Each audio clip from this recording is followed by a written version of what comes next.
Imagine a fleet of Navy destroyers off the coast of Southern California encountering something straight out of a sci-fi movie. In July 2019, several U.S. Navy guided missile destroyers, including the USS Kidd, USS Rafael Peralta, and USS John Finn, reported sightings of mysterious drones. These Tic Tac-shaped drones, unexplained and elusive, hovered around the ships, sparking intrigue and concern. On the night of July 14, the USS Kidd spotted two unmanned aerial vehicles UAVs.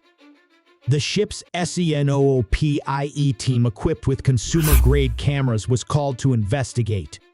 Similar sightings were reported by the USS Rafael Peralta and USS John Finn. The drones, described as red and white lights, maneuvered around the ships, challenging the crew's understanding. The following night, the USS Peralta and USS Russell also encountered the UAVs. Despite multiple sightings, the drones remained unidentified. They didn't match civilian drone models, and nearby vessels, like the cruise ship Carnival Imagination, reported no drone activity matching the descriptions. What made these encounters even more puzzling was their location close to where the USS Nimitz had its infamous UFO encounter in 2004. The drones exhibited advanced capabilities, staying airborne longer than commercial drones and operating 100 miles from the coast, well beyond the reach of most drones.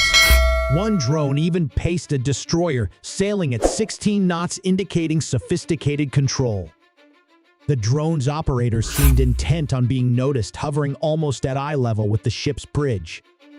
These incidents were part of a larger pattern of mysterious drone sightings, including events near the Palo Verde nuclear power plant in September 2019 and across Colorado, Nebraska, and Wyoming in January 2020. The big questions remain: who was operating these advanced drones and why target Navy destroyers? If the Navy doesn't have the answers, the mystery continues for all of us. Stay tuned as we delve deeper into these perplexing encounters.